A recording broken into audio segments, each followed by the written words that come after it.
Hi అండి, నేను మాధురిని, Madhu harmonic bytes నుంచి. ఇవాళ నేను కొత్త రెసిపీతో మీ ముందుకు వచ్చేసానండి. అదేంటంటే స్వీట్ కార్న్ సూప్. దానికి కావాల్సిన పదార్థాలు ఏంటో నేను ఇప్పుడే చెప్తాను. స్వీట్ కార్న్ సూప్కి కావాల్సిన పదార్థాలు: 1/2 spoon garlic, 1/2 spoon ginger, 1/2 cup carrot, 1/2 cup beans, 1/2 cup cabbage, 1/2 cup capsicum and full cup of corn and గార్నిష్కి స్ప్రింగ్ ఆనియన్స్, కొరియండర్ అండి. ఇప్పుడు మనం కావాల్సిన పదార్థాలు ఏంటో చెప్పుకున్నాం కదా. ఒక ప్యాన్ తీసుకోవాలి. ఆ ప్యాన్లో కొద్దిగా ఆయిల్ 2 స్పూన్స్ వేసుకొని అది కొంచెం వేడెక్కిన తర్వాత దాంట్లో జింజరు, గార్లిక్ వేసుకొని కొంచెం వేయించాలండి. అది కొద్దిగా వేగిన తర్వాత దానిలోకి స్ప్రింగ్ ఆనియన్స్ వేసుకోవాలి. స్ప్రింగ్ ఆనియన్స్ వేసుకుంటే ఏంటంటే స్ప్రింగ్ ఆనియన్స్ వేసుకున్నాక అవి స్మెల్ వచ్చేంత వరకు మనం వేయిస్తూ ఉండాలి. ఈ కార్న్ సూప్ వల్ల మనకు ఇవి చాలా తొందరగా డైజెస్ట్ అవుతుందండి. డైజెస్ట్ అవ్వడమే కాకుండా చిన్నపిల్లలు కూడా చాలా హెల్దీ అనమాట.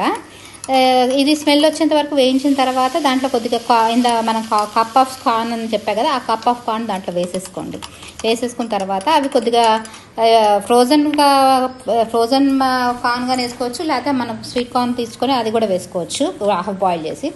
ఆ తర్వాత క్యాబేజీ, క్యాప్సికము, బీన్స్, క్యారెట్ ఇవన్నీ మనం ఇందాక చెప్పినట్టుగా అవన్నీ దాంట్లో వేసేసుకొని కలుపుకోవాలండి.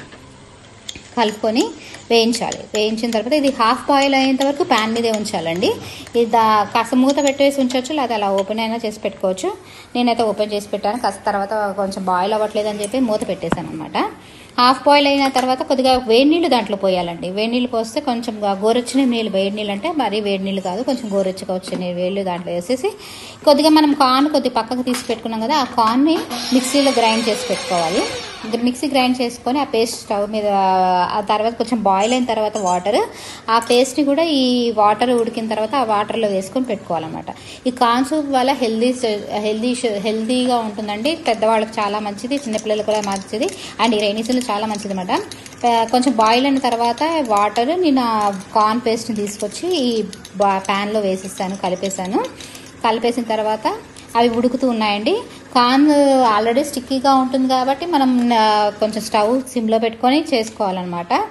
అవి మూత పెట్టేసుకొని కొంచెం కలుపుకున్నాను. తర్వాత తీసుకున్న తర్వాత 2 మినిట్స్ అయిన తర్వాత అవి దగ్గర పడుతున్నది అనుకున్న టైంలో నేను కార్న్ ఫ్లోర్ని వాటర్లో కలుపుకొని దీంట్లో వేసుకున్నాను. 1 స్పూన్ ఆఫ్ కార్న్ ఫ్లోర్ని చల్లని నీళ్ళలో కలుపుకొని ఈ కార్న్ సూప్లో థిక్ కన్సిస్టెన్సీకి రావడం కోసమని వేసుకున్నాను. ఎక్కువ వేసుకోవద్దండి, ఎక్కువ వేసుకోవడం వల్ల మనకి ప్రాబ్లం వస్తుంది, వాళ్ళకి మరీ గట్టిగా అయిపోతుంది. సాల్ట్ వేసుకోవాలండి, ఒక 2 స్పూన్స్ సాల్ట్ వేసుకొని మీ టేస్ట్ తగ్గట్టు సాల్ట్ వేసుకొని మూత పెట్టుకోండి, పక్కన పెట్టుకోండి. తర్వాత వెనిగర్ వేసాను. ఒక మూతకి వెనిగర్ వేసిన తర్వాత కలుపుకొని బ్లాక్ పెప్పర్ వేసానండి. బ్లాక్ పెప్పర్ కానీ మీకు నచ్చినట్టు వైట్ పెప్పర్ కానీ వేసుకోవచ్చు. నా దగ్గర వైట్ పెప్పర్ లేదండి, అందుకని బ్లాక్ పెప్పర్ వేసాను. బ్లాక్ పెప్పర్ వేసిన తర్వాత స్ప్రింగ్ ఆనియన్స్, కొరియండర్ వేసానండి. సో ఆ గార్నిష్ కోసము అది కొంచెం కలిపేసుకున్న తర్వాత కొద్దిగా ఉడికిన తర్వాత కొద్దిగా బటర్ తీసుకొని బటర్ వేసానండి. మనకు బయట రెస్టారెంట్ స్టైల్లో కావాలి అంటే కనుక కొద్దిగా బటర్ వేసుకుంటే కారం ఉండదు, అండ్ మనకి బయట ఒక రెస్టారెంట్ స్టైల్లో వస్తుందన్నమాట. సో మనకి ఆ టేస్ట్ అనేది రావాలంటే బటర్ వేసుకొని మూత పెట్టేసుకొని తర్వాత తీసి సర్వ్ చేసుకోవడమేను. చాలా హెల్దీ అయిన రెయినీ సీజన్లో చాలా గొంతు చక్కగా ఉండడానికి ఇది తీసుకోవడం వల్ల చాలా బాగుంటుందండి గొంతు కూడా. పెప్పర్ కూడా వేసాం కాబట్టి జలుబు ఉన్నప్పుడు కానీ ఇలాంటివి కొద్దిగా ఏమి నచ్చకపోతే ఇలా సూప్ తయారు చేసుకుని తాగితే చాలా బాగుంటుంది. థ్యాంక్ యూ అండి.